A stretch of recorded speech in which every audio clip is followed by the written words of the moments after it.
11월 29일 강아랑이 전해주는 정치권의 뜨거운 말말말 강아랑의 정치랑입니다. 오늘 첫 번째 주제, 이상과 현실입니다. 민주당이 선거제 논의의 핵심인 비례대표제와 관련해 내홍을 겪고 있죠. 현행인 준연동형 비례대표제 유지를 주장하는 쪽과 병립형 비례대표제 회귀를 주장하는 쪽이 팽팽히 맞서고 있기 때문인데요. 이재명 대표는 지난 대선 당시 후보 시절 위성정당 방지를 위한 연동형 및 권역별 비례대표제로의 개혁을 언급했었습니다. 하지만 이럴 경우 민주당 의석수가 줄어들 수도 있다는 우려가 나오자 이 대표는 선거는 승부라면서 이런 발언을 남겼습니다. 선거라고 하는 거는 승부 아닙니다. 이상적인 주장. 멋있게 지면 무슨 소용이 있겠어요. 정상적인 정치가 작동하는 사회라면 타협, 대화 이런 게 가능하겠죠. 근데 현실적으로 거의 불가능하지 않습니다. 만약에 내년 총선에서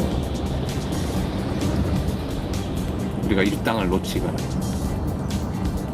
과반을 확보하지 못하거나 이런 상황이 발생하면 지금 이 폭주 과거로의 퇴행, 역주행을 막을 길이 없지 않습니까? 이 대표는 선거제 개편에 대해 멋지게 지면 무슨 소용이 있겠냐고 강조하면서 현실의 엄혹함을 무시할 수 없다고 밝힌 건데요. 이 발언을 두고 일각에선 병립형 비례대표제 회귀나 위성정당을 유지하는 준연동형제로 가야 한다는 뜻을 밝힌 게 아니냐는 해석이 나오고 있습니다. 현실론을 여러 차례 언급한 만큼 당장 의석수를 확보하는 쪽으로 마음이 기운 게 아니냐는 건데요. 위성정당을 금지해야 한다는 비명계 의원들은 지도부를 압박하고 나섰습니다. 이 대표가 지난 대선 당시 약속한 정치개혁을 지켜야 한다는 건데요. 김종민 의원은 국민 신뢰를 얻어야 이기는 것이라면서 소탐 대실의 길로 가선 안 된다고 반발하는가 하면 이탄희 의원은 지역구 불출마를 선언하면서 당의 결단을 촉구했습니다. 다음 총선에서 저의 용인정 지역구에 불출마하겠습니다. 당의 결단을 위해서라면 우리 당이 고전하는 험지 어디든 가겠습니다. 연동형 비례선거제를 사수하고 위성정당을 만들지 않는 길, 그 길은 민주당이 기득권을 내려놓는 위대한 결단입니다. 네, 김부겸 전 총리와 이낙연 전 대표도 병립형 비례대표제 회귀나 위성정당 창당은 안 된다면서 반대 의견을 분명히 전했습니다. 하지만 진성준 의원은 당내 분위기는 그렇지 않다면서 이재명 대표 말에 힘을 실었습니다. 이재명 대표께서 지난 대선 때 그런 말씀하신 것은 우리 정치의 이상적인 모습일 것입니다. 아직까지도 다른 한 정당은 위성정당이라도 만들겠다라고 하는 것을 고집하고 있기 때문에 이런 현실을 고민하지 않을 수 없다는 것입니다. 병립형으로의 회귀도 생각해야 되지 않겠냐라고 고민하는 의원이 당내 얼마나 됩니까? 저는 많다고 생각합니다. 또보다? 많다고 생각합니다. 민주당은 선거제 개편을 논의하는 의원총회를 내일 열겠다는 방침입니다. 병립형 비례대표제로의 회귀 가능성이 언급하는 가운데 당내 절반에 가까운 75명의 의원들이 위성정당 방지법을 공동 발의한 상황입니다. 당내 의견 대립이 팽팽한 만큼 내일 의총에서 뜻이 모아질 수 있을지 지켜봐야겠습니다. 자, 이어서 두 번째 주제는 46명 컷오프입니다.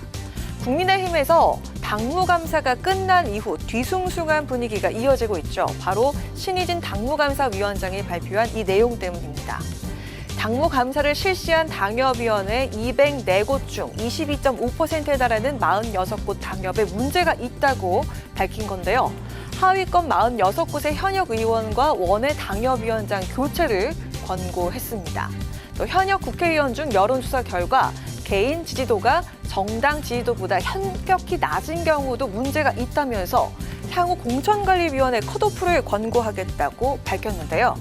상대적으로 정당 지지율이 높은 영남 지역 의원들 사이에선 사실상 공천 불이익이 있는 게 아니냐면서 불만 기류가 감지되고 있습니다. 영남 지역이 지금 과반이 지금 넘는 그런 어떤 구조에서 당연히 물갈이 혁신의 타켓이 영남 지역 의원이 될 수밖에 없는 지금 구조적인 그런 어떤 상황입니다. 그렇기 때문에 상대적으로 영남 지역 의원들이 조금 더 불안한 것이 사실이고 물갈이 자체가 총승리로 연결되는 것이 아니다. 그 과정이 불투명하고 기준이 불투명하다 때문에 많은 반발 이런 것들을 샀기 때문에 21대 때도 43%는 물갈이 했지만 저희가 참패를 했다고 생각을 하기 때문에 본선 경쟁력을 생각하면 최소한의 개인 지지율이 담보돼야 한다는 취지는 공감하지만 영남권이란 지역 특수성을 고려해야 한다는 게 영남권 의원들의 주장입니다. 상대적으로 당 지지율이 영남권보다 낮은 수도권과 단순 비교하는 건 형평성에 어긋난다는 겁니다. 하지만 비영남권에선 TK와 PK 물갈이는 불가피하다는 주장도 나오는데요.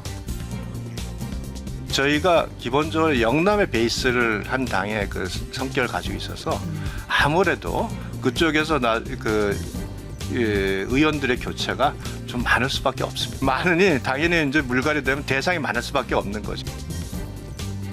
자, 이런 가운데 컷오프 대상이라면서 현역 의원 22명의 명단이 유포가 되기도 했습니다. 안 그래도 술렁이는 분위기에 허위 명단까지 유포가 되면서 당 지도부는 검찰 고발에 나서는 등 유포자 처벌에 집중을 했습니다. 총선을 앞두고 이런 것들이 나돌면 당을 운영하는 데에도 매우 어려움이 있지 않겠습니까? 네. 강력하게 법적 대응을 해야 되겠다라는 차원에서 저희 당 차원에서 고발을 했습니다. 이재라 씨가 진위를 떠나서 본인의 이름이 올라가 있는 분들은 굉장히 정말로 그게 말할 수 없는 처참함을 느끼죠. 상처를 받고. 당 지도부는 당무감사 결과는 참고 자료일 뿐 공천 배제를 의미하는 건 아니라고 당내 분위기를 수습하고 있는데요. 곧 출범할 공천관리위원회에선 당무감사 결과를 어떻게 활용할지 영남권의 대폭 물갈이가 이뤄질지 지켜봐야겠습니다. 지금까지 강아랑의 정치랑이었습니다.